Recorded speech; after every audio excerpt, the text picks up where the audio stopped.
Welcome to Meet the Biz. Today I am visiting with, how long have I known this incredible, amazing man? I think I met him when he was this small. I don't know. Oh, he is wonderful. He's wonderful. He is a professional software engineer specializing in web design and development. And when I met him, he was an actor and a singer, and I still think he is. My dear friend, Mr. Sam Thacker! Hello, yes, hi. Thank you so much for having me, David. Well, this is fun. This is fun. It's sort of like, okay, let's bring the family in. No, yeah, and you were close. Yeah, I was definitely smaller, but it was about 10 years ago we met. Was it only 10 years ago? It's been 10 years. I love how for me, I was thinking about it last night, and I was like, how long have I known David? Yeah, about 10 years. Wow, that's a long time. Wow. Well, especially since you're only... I'm 23, so there you go. Okay. Really? Okay. Was it? Yeah, no, it was let's see, it was at it was at a Christmas Carol audition for the Edgemar Theater in Santa Monica. Right. And I remember this because I was auditioning for Boy Scrooge, and I got 3 callbacks for that role, and I was really excited, and I loved working with you, and I love auditioning. I've always loved auditioning. A lot of people tend to not like auditioning and they just want to go ahead and be on the stage. I love auditioning. It's so much fun for me to try on as many hats as I can, and auditions are a way to do that. Unfortunately, I didn't get the Christmas Carol role. I guess I know you must have really liked me because I got those 3 callbacks, but my sister did get the role of Little Fan. So I ended up spending a lot of time with you and the people that you work with anyways, because I was always with her, with my mom, going ahead, and she was in rehearsal or you guys were doing the show. So yeah, it's been 10 years. 10 years. Wow. And that was Corey Allen's last production, I believe. Yes. And I remember I was so excited to get to meet him because I grew up on Star Trek: The Next Generation. Yeah. So being able to finally meet him, and he wrote Encounter at Farpoint, all these amazing episodes, just amazing. Yeah, he was an amazing man. He's an amazing man.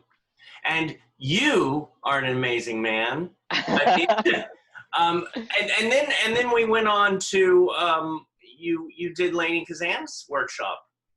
Yes, yeah, and Lainey's workshop was, I still think about it a lot, and I have to say it's one of the most magical acting training experiences that I have, that I've had, that I remember, and I say that having worked with some amazing, wonderful, world-class coaches, and the reason for that is I was working on a song I was prepping a song for a performance.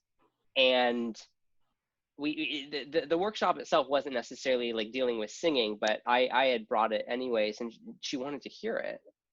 So I went ahead and I performed Willkommen from Cabaret in front of the entire workshop, and just the pointers that she gave and the way that she worked with me on it. I remember it to this day, and I've used that song several times over the course of my tenure doing acting and performing, and I always think back to the notes that she gave me. So right. No matter what you are doing, anything magic is always tied to the name David Zimmerman, I would say. That's right. And that's you are magic, because you do beside the acting and the singing, you do my website, and you do my websites. Yes, I think we're at 5 now, all 5 of them. 5? I believe. Yeah. Meet the Biz, My Next Breath, Your Personal Site, Honey Bunny, and are we at 4? I think we're at 4, but still, that's a lot. You're psychic. I think there's a 5th one coming up somewhere. There we go. There we go. Maybe I shouldn't be mentioned that on the air. Surprise project or something. Oh. Well, we'll need to discuss. Mm-hmm. So, what got you interested? Of course, you were in the acting field. You were singing. Mm-hmm. You were doing all this stuff. What got you interested in web design, development, and engineering?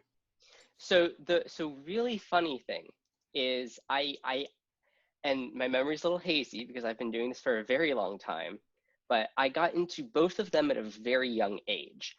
The acting because I saw a friend in a musical theater production, and I turned to my mom in the audience and said, "I want to do that. That looks fun." And I was like 7 or something like that. I was really young. But at the same time is when I was getting into computers, and I started teaching myself how to program from a really young age. I would just go on my computer and mess around, try to figure out how the computer worked. How could I get it to do things specific to what I wanted to do to program it, essentially. And that eventually evolved into websites because this was like mid 2000s, I want to say, and at the early mid 2000s, and at the time there was a really big web boom. A lot of people were going ahead and making websites. The web was kind of like, okay, web 1.0, web 2.0, the new frontier for everything interconnected on the computer. And I really wanted to learn how to go ahead and how do they make the website? How does it work? What's the networking behind it? And so I started just honestly, I just started researching stuff on the internet. Yeah. And I expanded my knowledge base, and from there, and I feel really fortunate to have grown up in a time where there's such a big boom on the internet, because like, as with all technology, if you look at things from like 10 years ago, the amount of advancements and changes and perfections that have been done from even just like 2 years ago are astronomical. Right. So kind of jumping in on that wave just at the right time and finding something that I absolutely love doing and was pretty good at, I would go ahead and say. Take the well, excellent at. Thank you. But yeah, so it just kind of just grew from there, and I found something that I love doing, and I stuck with it. And I'm here like a decade later doing client websites and hosting websites and applications that are ranging from individuals and small businesses to people who have really specific needs and have a very specific look and application that they need to get done, but they don't necessarily know how to do all of the coding to make the magic happen. They want their own corner of the internet, I like to say. Right. But yeah, it's quite a journey this far. Well, you know what's so interesting too is, you know, you still love performing. That I can hear it from you when I talk to you, when we meet, you know, when we used to meet outside of the quarantine. Yeah, of course. But you have, it seems like, you know, some people have a stronger right brain and a left brain, the creative and the intellectual, and, you know, not to say creative isn't intellectual, but you seem to have a nice balance of both. Yes. Yeah, and by having that, I think it just helps. It helps for the people who are in the arts. You have that extra special, you know, you see something that other web designers might not. Yeah. And again, I think this is just part of a byproduct of being really fortunate to be able to get into both of these at the same time. It is very, very different fields. I mean, sure, web design and development and putting everything together, like, you can throw code at a website and you can make it work, but the difference is the creativity in that, to go ahead and say, okay, what's the best way to capture X? What my goal is here? What's my best way to do that and make it as seamless as possible? And the experience of the website, the actual look of the website, how it interacts and flows, there's so much more that goes into it than just code. Yeah. And I think part of my experience with the industry and acting and having that creative outlet for me has been essential in not only helping me build my repertoire and build my experience, but also just in general. Like I'm a computer science major, and I was majoring in computer science when I was doing like regional tours of theater, musical theater in Alaska. Like I'd literally be in the green room reading a computer architecture book because I had homework due. And Wow. I was in college for computer science, and people come to me like, "What are you reading?" I'm like, computer architecture 8th edition." but really having the left brain and the right brain to go ahead, and it just feels to flow so naturally to me. And it also comes back to just the amount of stuff that I have my hands in what I'm doing. Like I'm a computer science major. I run my own web design studio for a decade, and I'm minoring in philosophy because that's something that's a class I took in high school that I loved, and figured out, hey, I'm good at this too. I can go ahead and read up on all this stuff. So just just a little bit of everything. Well, and you know what? It shows that, we really need it, especially in this country. They tried to take away the arts and music, dancing, art, but it's necessary. I really think Yes. it is so necessary to go hand in hand with everything. Yeah, and I think for me, at least, the perspective that I have on this, as someone who's in like a STEM major or a hard science, like a lot of math and everything, is there can be soul to the computer. There can be soul to a certain extent to what you do on it, how you interact with it, how you design it. But at the end of the day, if you don't take into account the human factor, if you don't take into account the experience of the person using the computer and look at that human computer interaction, Yeah. what is the point? What are you doing it for? You can code a machine and build a machine and have it do all these wonderful things, but if you don't take into account at the end of the day who is using it, and Mm-hmm. that's us humans, at least right now, until maybe in like 10-15 years monkeys know how to use a mouse and can go to google.com or something like that, then that if you're not taking the human factor into account, what's the point? Yeah. And that's something that a lot of engineers and software developers who are so ingrained in just the code and the computer and thinking like a compiler when you're compiling code, they kind of lose sight of that, the humanity of it. And Yeah. I think having the experience in the arts to go ahead and not only have that human interaction, but human connection with someone on stage that you've never met, who's a completely different character or person than they were 5 seconds ago when you were waiting with them in the wings.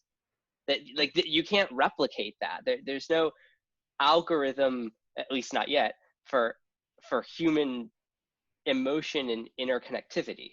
Thank God. And that's still just so important. Oh, we've got to, even when they're talking about getting rid of actors and having just computer generated actors, and I'm going, no, the humanity, the Yeah. subtle, you can't replicate that. It's just no. Yeah, there's technology is great, but we need to understand that. I mean, if anything, hey, I'm able to do this interview with you right now despite the whole pandemic and everything going on because of technology. Yeah. I mean, I love technology and I love understanding how it works, but we need to know the difference between the use of the tool and trying to force the tool to do something that it wasn't designed to do. Right. Is what I would say. Yeah. So who would you say needs a website, especially nowadays? This would be a question that a few people have asked me. Why do I need a website when I have Facebook or Instagram or Twitter? Yeah. So here's the thing. I would say anyone who is trying to market themselves, whether it's an individual, a small business, a multinational corporation, everyone needs a website. And here's why. Sure, you have all these platforms like Facebook and Twitter and all this social media that's fantastic for going ahead and getting the word out, putting yourself out there. I used it extensively for when I was acting. I go ahead and make a Facebook post and say, oh hey, here's something I'm working on right now, with just like some photos or a video if it was allowed to be filmed, stuff like that, just to keep people in the loop as to what I'm doing. But having your own corner of the internet that you can fully control is very different from using a platform that someone else has designed and is tweaking the way that it works, for example. And this just goes to show recently with what Twitter's been doing. Twitter's been doing a lot of changes in terms of how they're managing their platform, and they're putting more emphasis on quoted retweets as opposed to just regular retweets, because they want to encourage conversation. And some would argue that that's great, and some would argue that that choice is not great. But at the end of the day, if you were using Twitter to try and market yourself, you don't have a say over that platform. You have to follow Twitter's rules. You have to follow all the guidelines they put in place. So especially for actors and performers who are literally marketing themselves as the person, as they're selling their experience, they're selling their ability to act and perform, having a website is very important to not only market yourself, but have a place that you can control. Because sure, not even social media, you have all these sites like IMDb, I mean, Actors Access, a little less so, that's mainly for actual auditions, but like IMDb, like you can put your reel up, you can put your photos up, but you can't control the way IMDb looks. You can't control what it does. Yeah. You need something, you need a website that's indicative of what you're marketing, which is you.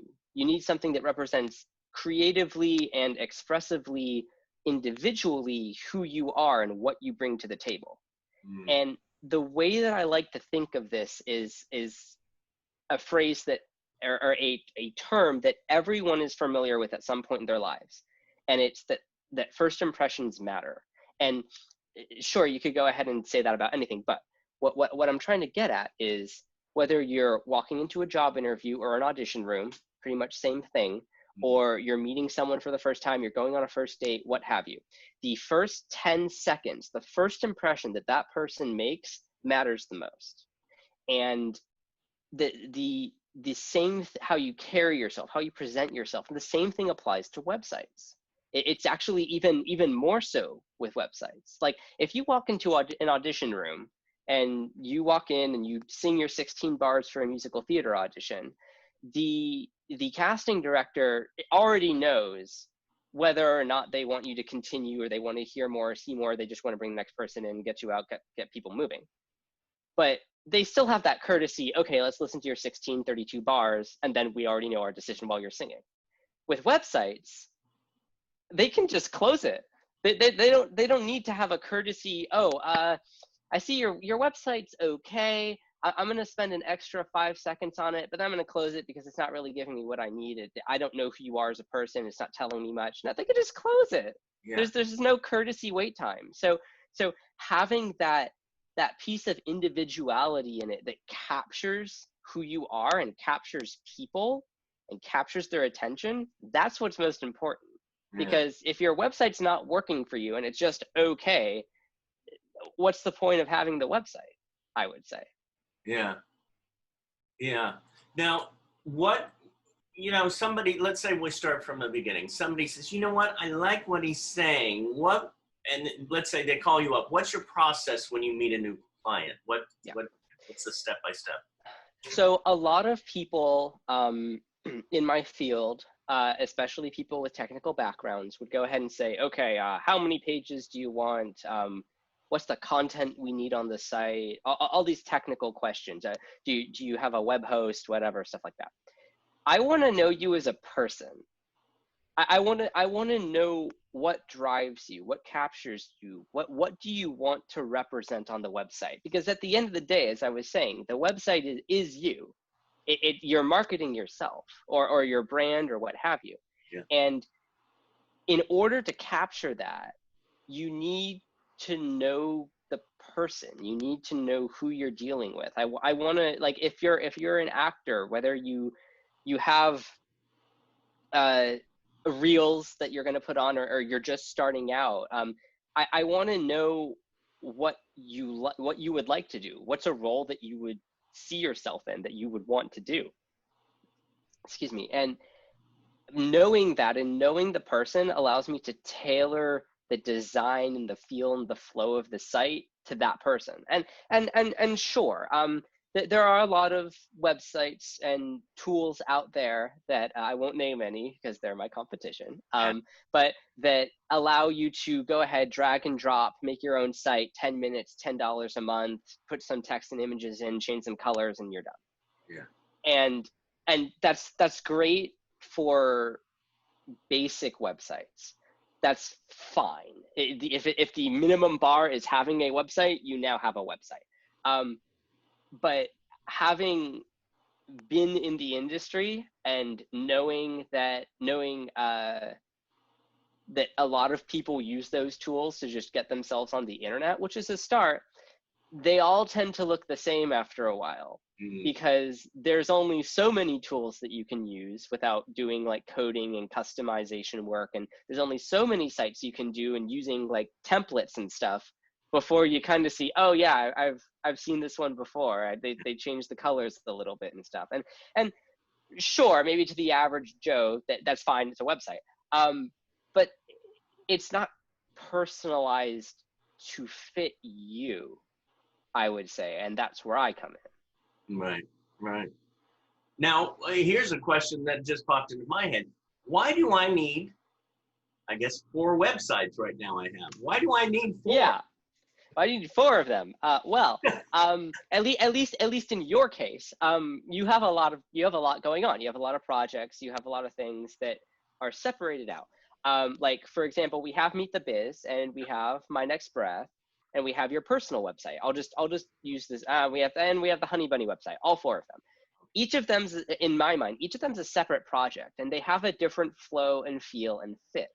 So the design of the Meet the Biz website isn't going to match the feel and design of the Honey Bunny website. And the reason for that is putting like all of the technical things aside, they have different feel, they have different flow. And I keep throwing these terms out, but if you like look at the Honey Bunny website, it more accurately represents both the movie, the short film as a whole, and the poster that you had created for it, as opposed to just putting that on another page on the Meet the Biz website. Right. Because they're not the same. If for example we said, okay, you have 4 projects going on, I'm going to make a 1 page, and each of your projects will have a single page on one website. Okay. The design flow would be too jarring, even if each page were different, because you're jumping back and forth from different projects that are supposed to be interconnected because they're all on one website. They're all under one umbrella, David Zimmerman Productions. But the feel would be too jarring of an experience. It would be too I keep saying the flow, and what I mean by that is the end user experience utilizing the website. So if you have like let's see, so yeah, like the My Next Breath website. The My Next Breath website, and I didn't design it. I'm only maintaining it, but I'm drawing it from experience. The My Next Breath website fits the feel of the movie that you are creating and the story that you're trying to tell. And your personal website is a reflection of what you represent and has all these links out to these other projects that you've done.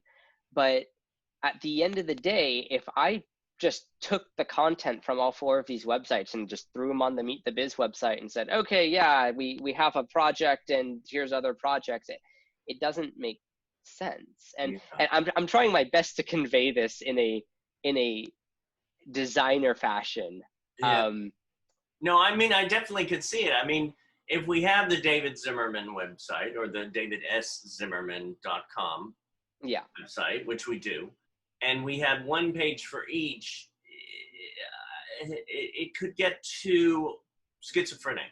I mean, you Yes. have the links for the other ones, which are good. And then with the David Zimmerman, it could, the bio. And if I wanted to add another page to it for either photos or something about myself that is in connection or coaching or whatever, then that's something different. But it's nice to have those separated, like you said, the movie websites, the Meet the Biz website. So it really is, I feel, for me, it's the best thing to have. Yeah. And it perfectly mimics real life. And the reason I say that is, again, if I'm building a website for someone and it's supposed to be your corner of the internet, what represents you, at the end of the day, when you're working on the Meet the Biz, when you're doing Meet the Biz, you're not also thinking about Honey Bunny. You're focusing on Meet the Biz, and that's the project that you're working on. Right. And sure, there could be some interconnectedness between them, but at the end of the day, it's separated out. So if we're creating a piece of the internet for every one of these projects, and each of these projects are separate in your life and how you work on them, why would we choose to amalgamate all of them together? Right. When life imitates art and art imitates life and all of that, the at the end of the day, like, sure, you could say, oh, like, you have 4 websites, that's so many websites, but you have 4 projects going on, that's so many projects. It's the same principle, essentially. Yeah, and it all leads to the main hub, but it's nice. It's nice. Yeah. Now, out. let's say one of our students who loves acting at Performing Arts Studio West or Meet the Biz or anyone out in the YouTube land. Let's say they are actors and they're performers, but they also say, I'm interested in also becoming a web designer. What would you tell somebody? So I would say the first thing to do is never get too technical. You have you will need, especially if like you're doing web development or you're not just doing designing, like if you're offering multiple things, you will need to get technical, obviously, because that deals with programming and what have you. But putting all of that aside for a moment, never get too technical, especially if you're doing web design, because at the end of the day, what you're flowing is your creativity. That's what you're working off of. For me personally, I literally, and the internet is wonderful for this. Actually, I think I checked a book out of the library first. I checked a book out of my elementary school library. It was the only book in the entire library on programming, and it was about web programming. And that's how I started. I started reading, I started researching, I started looking things up. But now, I mean, oh my gosh, you have so many resources at your disposal. There's YouTube, there's whole sites dedicated to teaching you for free how to program, how networking works, how the internet works. And just start learning. I would say start reading, start going ahead and experimenting. One of the first websites that I did was terrible, obviously, because it was my first website, but I just threw some code together, said hello world, and saw how I could have an image linked in from my hard drive display on a local machine. Yeah. And tried to figure out, okay, now that I have this, how would I get it on the internet? How does that work? And just research, mess around. The world, especially the internet, is your sandbox. It's you have the tools. You just need to know how to use them. Yeah. Now let's say somebody says, well, why should I hire you? Why can't I just build my own? Well, again, you can build your own. That's if you spend the time and you have enough of the knowledge to do it correctly, whereby not necessarily using a standard cookie cutter template like we talked about before, you can definitely do it on your own. But I would argue at the end of the day, I have over a decade's experience doing this, and I was hired by a company by Petco to go ahead and do stuff like this for them and do web architecture and all the nitty gritty technical stuff in between. So, I mean, you definitely can, but especially if you're trying to market yourself, unless you really have the time, which may be the case because we're all kind of stuck in quarantine right now. Now is a great time if you have the capacity to, while we're processing everything else going on in the world, to try and pick up a new hobby or something like that. I would definitely encourage you to do so. But if you don't have that time or you don't necessarily want to try and get all that experience, I've been doing this for a decade. Yeah. Well, and, you know, there are two other reasons. It's like, for example, that's why I have you as my web designer. Number one, I don't have the time. Mm-hmm. I can't. I have so much going on. I'm doing the Meet the Biz interviews. I'm someday gonna get my next breath film out there. The Honey Bunny has to go to film festivals. I'm teaching. I'm doing that. So I have so much going on that I would not be able to sleep, or probably either if I had to also keep my websites up. So that's number one. And the second thing was, there goes my 56-year-old brain. It went, no, I'm not gonna get you. It's hiding. 20. Oh, there it is. A second pair of eyes, or a third pair of eyes. Mm-hmm. To have, you know, because if you're just, it's, you know, when you're being creative, when you're doing projects, it's always good to have people working together, because if you're just doing it yourself, you don't see everything, and it's that collaboration. Yes. Yeah, I would. Yeah, definitely. Especially like I love working with other creatives when it comes to client sites, because they have that eye, and they know what most of the time they know what they're looking for, and they know they're able to articulate how they want it, because they kind of they utilize that part of the brain more. Like at the end of the day, if I'm working on a site for someone and they tell me one thing and I give them exactly what they want, and they say, oh no, not that, something completely different. The language there is missing. The connection there is missing between creatives. But also, on top of everything, I'm going to take this back to, you have 4 websites. You can go ahead and let's say right now you threw stuff together, you had your own sites. Especially because like the Meet the Biz site especially has so much custom code going on in the background, and I have all this stuff that's built out specifically for how you utilize it and how Meet the Biz operates. It's not just, oh yeah, throw some videos on the website, got some photos, life's good, we're done. There's a lot of maintenance that goes into that. There's a lot of maintaining and updating software and taking care of servers. And sure, you could go ahead and pay a web host to take care of the servers for you. Most of the time, honestly, in my personal and professional opinion, a lot of those web hosts are doing the bare minimum, and they are not up to date on a lot of things. I'm not going to name names, but I just went live with another client website that's hosted on a pretty well-known like third-party hosting vendor. And I ran into problems because my development server is running the latest and updated versions of all these back-end frameworks and codecs and technical things that make the site work.